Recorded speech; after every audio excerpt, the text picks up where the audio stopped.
بسم اللہ الرحمن الرحیم۔ السلام علیکم اسٹوڈینٹس، میں امید کرتی ہوں کہ آپ سب خیریت سے ہوں گے۔ جیسا کہ ہم باب نمبر 2 تحریک پاکستان اور پاکستان کا قیام پڑھ رہے ہیں،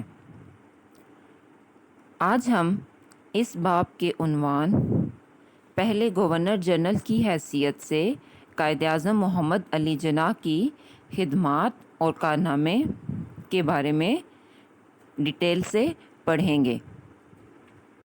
پاکستان بننے سے پہلے تو قائد اعظم نے دن رات ایک کر محنت کر کے تمام مسلمانوں کو ایک پلیٹ فارم پر اکٹھا کیا تھا، اور یہ پاکستان حاصل کرنے کے لیے، پاکستان بنانے کے لیے انہوں نے بہت سی کوششیں کی تھی۔ لیکن پاکستان بننے کے بعد بھی اس ملک کو قائم رکھنے کے لیے قائد اعظم نے بے پناہ کوششیں کی تھی۔ 14 اگست 1947 کو قائد اعظم نے گورنر جنرل کی حیثیت سے حلف اٹھایا تھا۔ 14 اگست 1947 کو پاکستان بنا تھا۔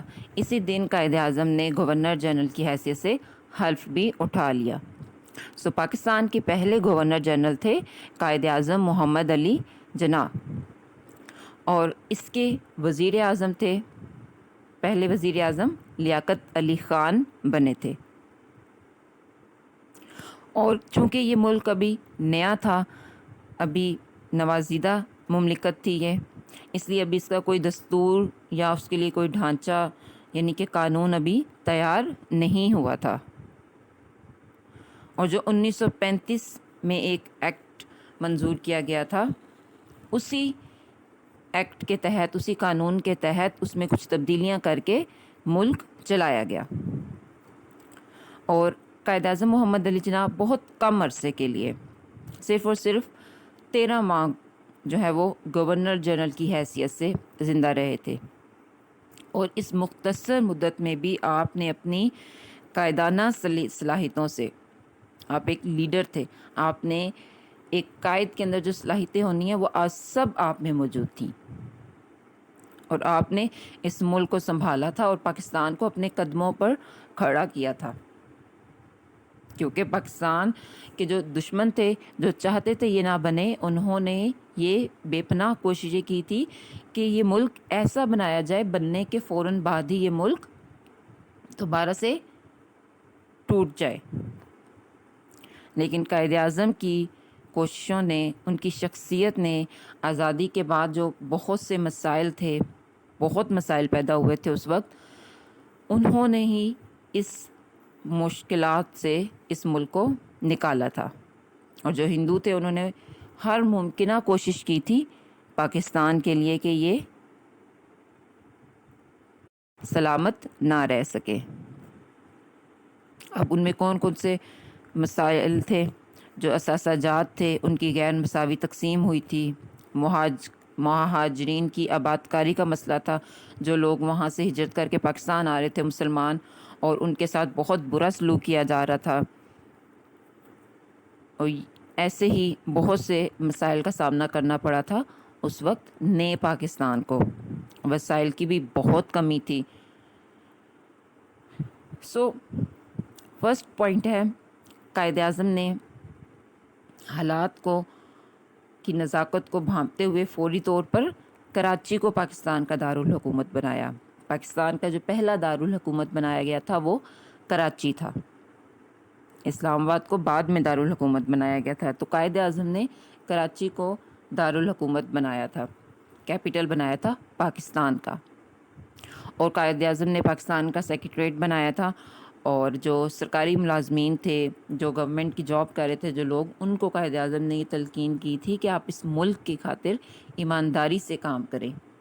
یہ ملک جو ہم نے اتنی بے پناہ قربانیوں کے بعد حاصل کیا ہے، اب اس کے لیے ہمیں ایمانتداری سے اور دیانتداری سے کام کرنا ہے۔ اور کچھ جو افسران تھے جو کہ ہندوستان میں تھے، انڈیا میں تھے، آپ نے ان کو پاکستان بلوانے کے لیے، ان کی پاکستان منتقلی کے لیے بھی آپ نے اسپیشل گاڑیاں چلوائی تھیں، تاکہ وہ اس ملک میں پاکستان میں آ سکیں اور یہاں پر اپنے فرائض نبھا سکیں۔ اور ہوائی کمپنی سے بھی آپ نے ایک ایگریمنٹ کیا تھا تاکہ جو سرکاری ملازمین ہیں ان کو یہاں پر منتقل کیا جا سکے.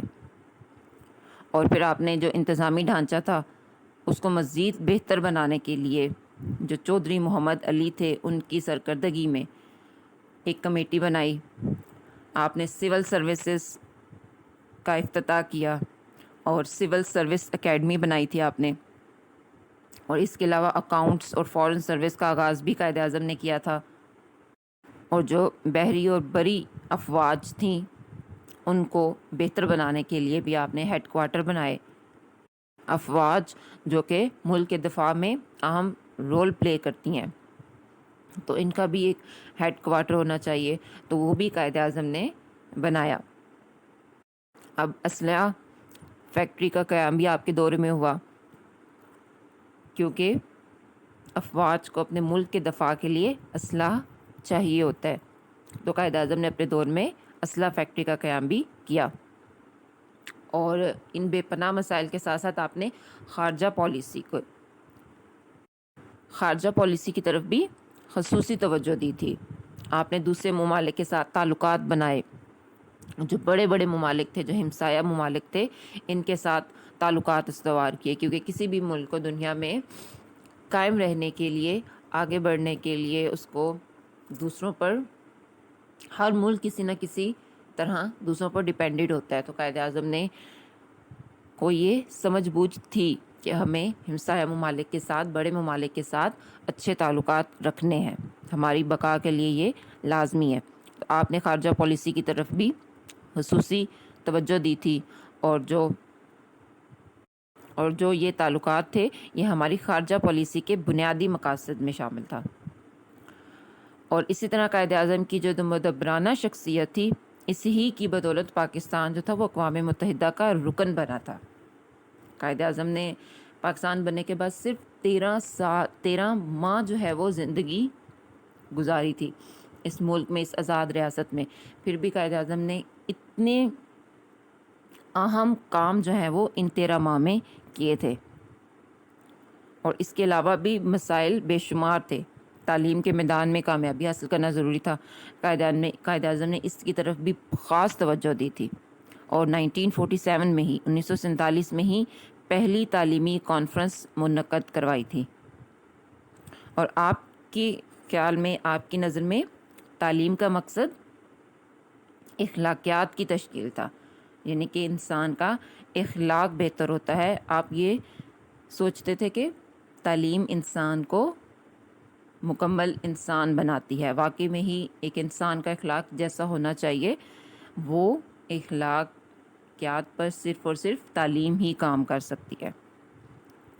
اور آپ کی یہ خواہش تھی کہ پاکستان کا ہر شہری اس قوم کی بے لوث خدمت کرے اور اس ملک سے بے لوث محبت بھی کرے. اس کے علاوہ آپ نے نوجوانوں کو سائنس اور ٹیکنالوجی کی تعلیم کو لازمی قرار دیا تھا. پاکستان کے جسم میں, قائد اعظم کے جسم میں جب تک جان رہی تھی انہوں نے پاکستان کی ہر ممکن خدمت کی تھی. بیمار تھے آپ, شدید بیمار تھے, آپ کی صحت جو تھی وہ بہت خرابی صحت کے باوجود بھی اہم فائلوں کا مطالعہ کرتے رہتے تھے. آپ بیمار بھی ہیں, بیڈ پہ بھی لیٹے ہوئے ہیں, تب بھی آپ کوئی نہ کوئی فائل دیکھتے رہتے تھے. آپ نے آرام کو ترجیح بالکل بھی نہیں دی تھی. اور قائد اعظم کو بیماری نے بہت زیادہ کمزور کر دیا تھا, لیکن پھر بھی آپ کے حوصلے پست نہ ہوئے تھے. آپ اس پاکستان کی خاطر اپنے مرض کو اگنور کرتے رہے تھے اور اپنے مرض کو اپنے فرائض کے آڑے نہ آنے دیا. اسی لیے اگر ہم یہ کہیں کہ قائد اعظم نے اپنے خون سے پاکستان کی آبیاری کی تھی تو یہ غلط نہیں ہوگا. قائد اعظم نے واقعی ہی اپنی جسم و جان لگا دی تھی, اپنی ساری قوت لگا دی تھی. پاکستان بننے سے پہلے بھی اور پاکستان بننے کے بعد بھی صرف اور صرف انہوں نے 13 ماہ جو ہے وہ اس ملک کو دیے تھے. لیکن پھر بھی قائد اعظم نے جو کام کیے تھے وہ آج تک اس ملک کی روشنی کو اس ملک کی تاریخ کو روشن کیے ہوئے ہیں۔ یہ کچھ پوائنٹس تھے جو کہ کچھ خدمات تھیں اور کارنامے تھے قائد اعظم کے، جو انہوں نے گورنر جنرل بنتے ہی سر انجام دیے تھے۔ اس عنوان کے بعد ہم پڑھیں گے آبجیکٹیوز ریزولوشن، قرارداد مقاصد۔ یہ قرارداد مقاصد 12 مارچ 1949 کو پیش کی گئی تھی، اور لیاقت علی خان نے یہ جو ہے وہ قرارداد پیش کی تھی، اور یہ قانون ساز ادارے میں ایک قرارداد پیش کی گئی تھی، یعنی کہ قانون بنانے کے لیے یہ قرارداد جو ہے وہ پیش کی گئی تھی۔ اور اس قرارداد کے جو نکات تھے ان کو سامنے رکھتے ہوئے ملک کے مستقبل کا جو دستور تھا، جو قانون تھا، وہ بننا تھا۔ جیسا کہ آپ جانتے ہیں کہ پہلا جو دستور تھا، پہلا جو قانون تھا، وہ پاکستان کا 1956 میں منظور ہوا تھا۔ تو یہ اس قانون کو بنانے کے لیے کچھ نکات پیش کیے گئے تھے، اور اس قرارداد مقاصد کے اہم نکات کیا کیا تھے؟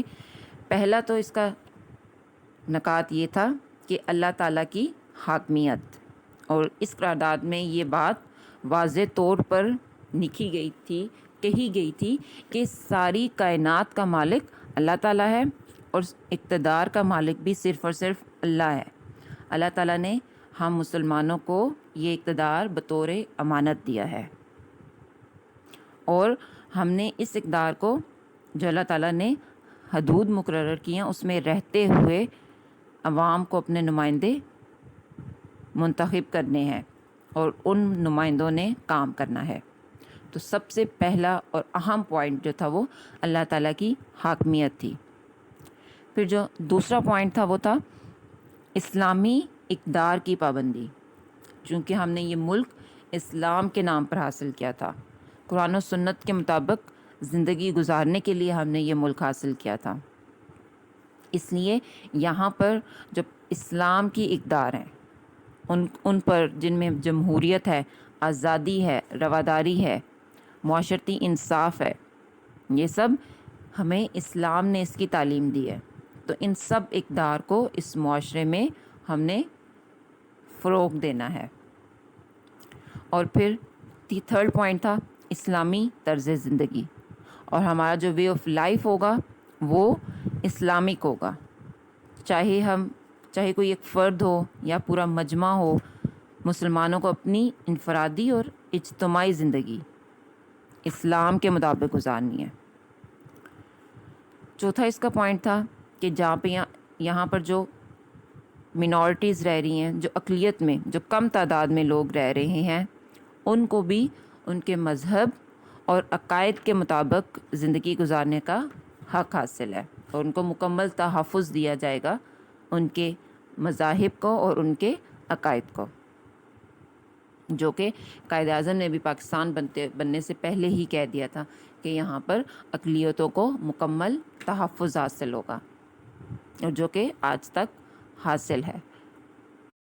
پانچواں پوائنٹ تھا بنیادی حقوق کی فراہمی، یعنی کہ یہاں پر جون سے بھی شہری رہ رہے ہیں، چاہے ان کا کسی بھی معاشرے سے تعلق ہے، ان کا کوئی بھی مذہب ہو، ان کی کوئی بھی نسل ہو، ان سب کو تمام شہری حقوق دیے جائیں گے۔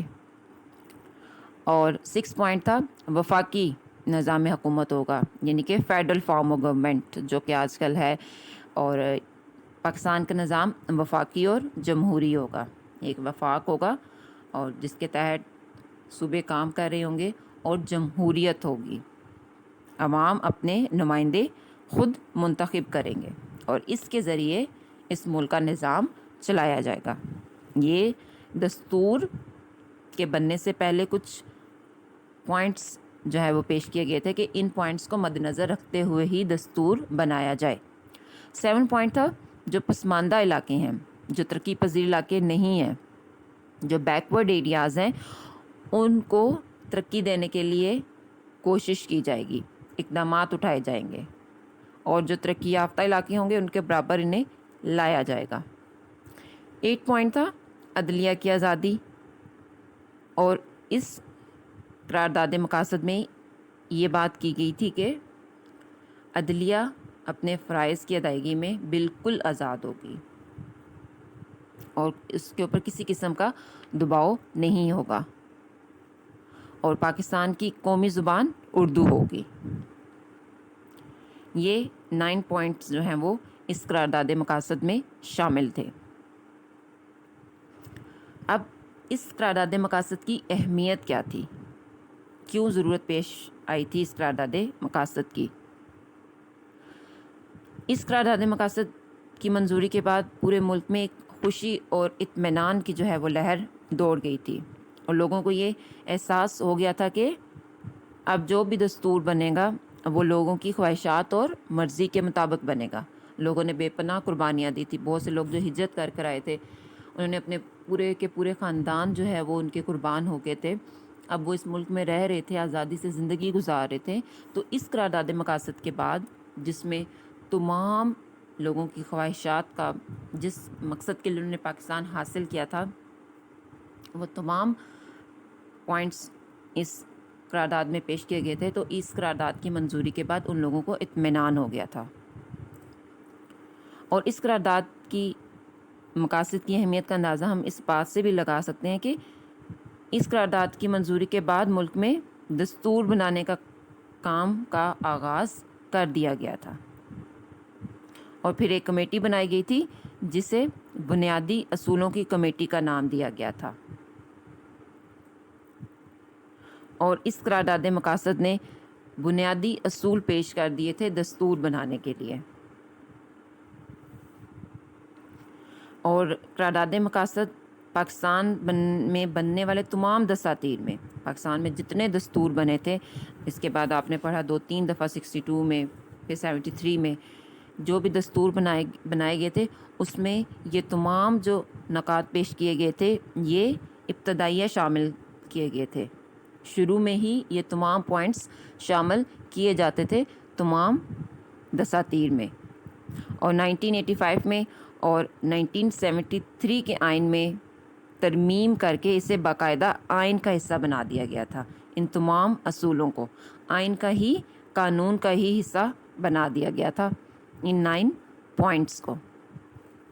تو یہ اہمیت تھی اس قرارداد مقاصد کی۔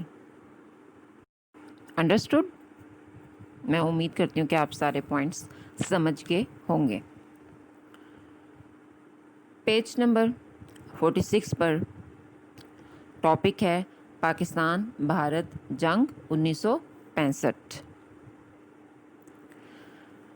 پاکستان کے بننے سے پہلے بھی بھارت نے بہت سی سازشیں کی تھیں، اور اس کے بعد بھی بھارت بہت سی سازشیں کرتا رہا تھا پاکستان کو کمزور کرنے کے لیے۔ کبھی اس نے سرحد کا تنازع اٹھایا، کبھی اس نے پانی کی تقسیم کا مسئلہ بنایا، پاکستان پر پانی بند کر دیا، اور کبھی جو اثاثے تقسیم ہو رہے تھے اس میں رکاوٹ ڈالی، پھر کشمیر کے مسئلے پر۔ تو ان تمام مسائل کی وجہ سے پاکستان کے تعلقات انڈیا کے ساتھ خراب ہو گئے تھے شروع میں ہی، اور پھر ان سب واقعات کی وجہ سے ہی 1965 میں، ستمبر 1965 میں پاکستان کی بھارت کے ساتھ جنگ شروع ہو گئی تھی۔ رن آف کچھ میں پاک بھارت کے جو سرحدی تنازعہ تھا، جو بارڈر پہ جو تنازعہ تھا، وہ 1965 میں ہی شروع ہو گئے تھے، اور کبھی کبھی دونوں اطراف سے ایک دوسرے پر فائرنگ ہوتی رہتی تھی۔ اور اسی طرح جو کشمیر میں حالات تھے وہ بھی دن بہ دن خراب ہوتے جا رہے تھے، اور اس وقت بھارت کے وزیر اعظم تھے لال بہادر شاستری۔ انہوں نے کشمیر کے مسئلے کو حل کرنے کے لیے پاکستان اور بھارت کے تعلقات کے لیے ثانوی حیثیت قرار دیا تھا، یعنی کہ پاکستان کے لیے جو کشمیر کا مسئلہ ہے اور بھارت کے لیے یہ ثانوی حیثیت رکھتا ہے۔ اس مسئلے کے حل کے بغیر ان کے تعلقات اچھے نہیں ہو سکتے، اور ان کے مسائل حل نہیں ہو سکتے۔ 1965 میں ہی جموں کشمیر میں بھارت نے صدارتی راج نافذ کر دیا تھا، صدر کا راج جو ہے وہ وہاں پر نافذ کر دیا تھا، جس کا مطلب یہ تھا کہ جو کشمیر ہے وہ بھارت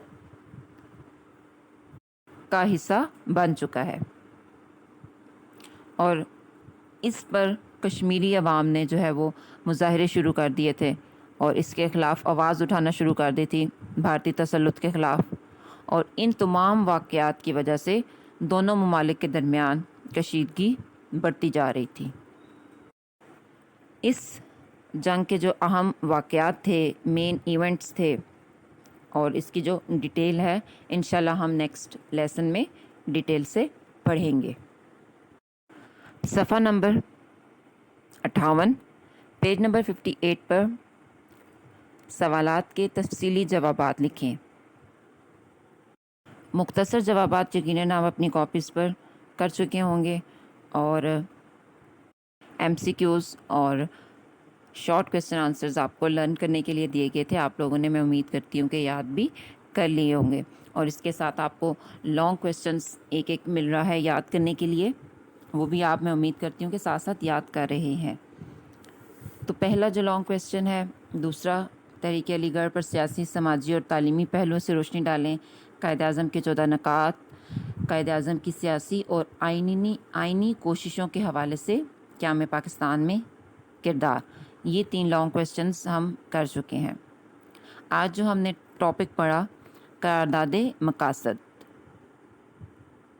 اس کے جو اہم نکات ہیں، جو اس کے 9 پوائنٹس ہیں، یہ آپ نے ڈیٹیل سے یاد کرنے ہیں۔